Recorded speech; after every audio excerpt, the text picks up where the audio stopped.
ত্রয়োদশ জাতীয় সংসদ নির্বাচন সামনে রেখে দেশের রাজনীতিতে লেগেছে পরিবর্তনের হাওয়া। 2026 সালের ফেব্রুয়ারিতেই জাতীয় নির্বাচন। 5 আগস্ট জাতির উদ্দেশ্যে দেয়া ভাষণে প্রধান উপদেষ্টা এই ঘোষণা দেন। ফেব্রুয়ারি মাসে নির্বাচন নিয়ে জামায়াতের কোনো আপত্তি নেই, তবে দলটির দাবি পিআর হতে হবে উচ্চকক্ষ ও নিম্নকক্ষে। এমনকি ইতোমধ্যেই পিআর পদ্ধতিতে ভোটের দাবিতে আন্দোলনে নামারও ঘোষণা দিয়েছেন বাংলাদেশ জামায়াতে ইসলামী।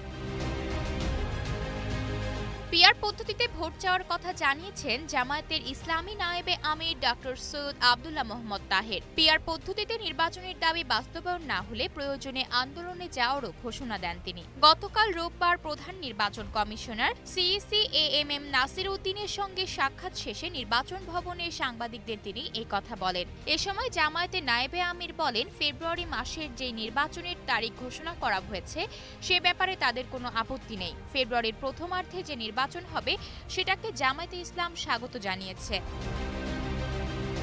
আব্দুল্লাহ মোহাম্মদ তাহের বলেন, উচ্চকক্ষে পিআর পদ্ধতি নিয়ে আমরা একমত হয়েছি, কিন্তু আমাদের দাবি উচ্চকক্ষ ও নিম্নকক্ষ দুই ক্ষেত্রেই এই ব্যবস্থা চালু করতে হবে। 54 বছরের নির্বাচনী অভিজ্ঞতায় তারা দেখেছেন বর্তমান পদ্ধতিতে সুষ্ঠু ভোট কখনো নিশ্চিত হয়নি। এই কারণেই তারা আন্দোলনে নামবেন। পিআর পদ্ধতিতে জাতীয় পর্যায়ে প্রতিটি দলের প্রাপ্ত মোট ভোটের অনুপাতে সংসদীয় আসন বণ্টন হয়। তিনি বলেন, গত 54 বছরের নিরপেক্ষ নির্বাচন কখনো নিশ্চিত করা যায়নি। এজন্য পিআর পদ্ধতি ভোট চাই জামাত। কুমিল্লা 11 আসন আগের সীমানায় বহাল রাখারও দাবি জানান এই জামায়াত নেতা।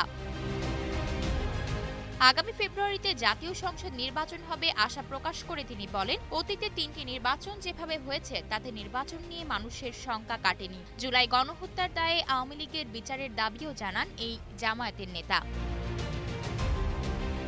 আয়শা অর্থী, নিউজ ডেস্ক, গ্লোবাল টেলিভিশন।